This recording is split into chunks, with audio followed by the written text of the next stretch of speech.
Mengapa dengan segala kekayaannya Papua masih bergejolak hingga hari ini?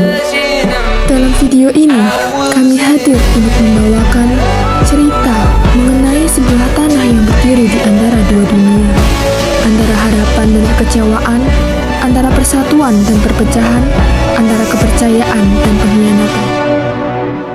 Papua, sebuah provinsi yang menyimpan 40% cadangan emas dunia, hutan tropis terluas kedua di bumi, dan kekayaan budaya yang tak ternilai harganya. Namun, di balik kekayaan alam tersebut, Papua menjadi provinsi dengan angka kemiskinan tertinggi di Indonesia hingga mencapai 26% pada tahun 2023, jauh di atas rata-rata nasional.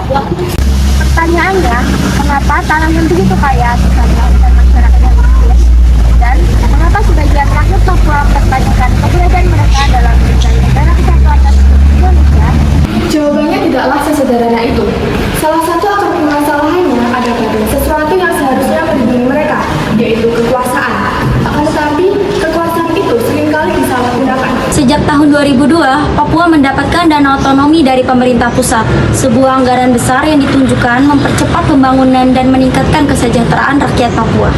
Namun kenyataannya, sebagian besar dana itu tidak pernah sampai ke tangan rakyat yang membutuhkan. Berbagai laporan mengungkapkan kasus korupsi oleh penjabat daerah, pengelembungan anggaran proyek fiktif, hingga penyimpanan dana yang seharusnya digunakan untuk pendidikan, kesehatan, dan infrastruktur.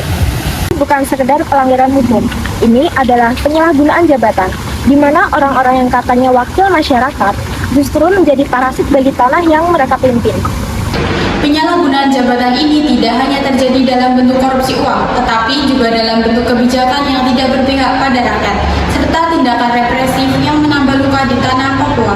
Apa yang terjadi ketika rakyat terus dikecewakan oleh pemimpinnya, maka kepercayaan itu akan hancur.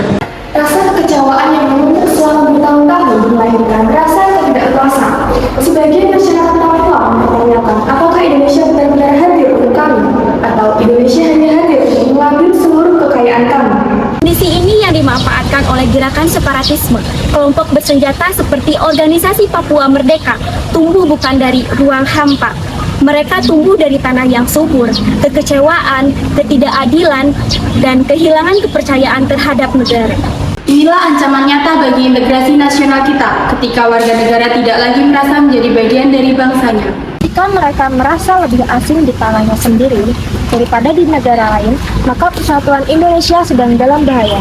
Hal tersebut juga berdampak pada ketahanan nasional kita, bukan serangan dari luar, melainkan karena luka dari dalam. Lalu, apa yang harus kita lakukan, khususnya kita sebagai mahasiswa?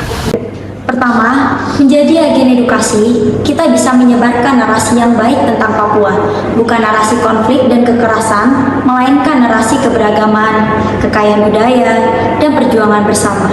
Kedua, menolak korupsi dari diri sendiri. Kita harus berkomitmen untuk tidak menyalahgunakan kewarganegaraan yang kita punya. Integritas dimulai dari diri sendiri dan hal-hal kecil. Ketiga, bersuara untuk keadilan. Mahasiswa memiliki kebebasan dan tanggung jawab moral untuk menyuarakan ketidakadilan melalui diskusi publik, riset, advokasi, kebijakan, dan gerakan sosial.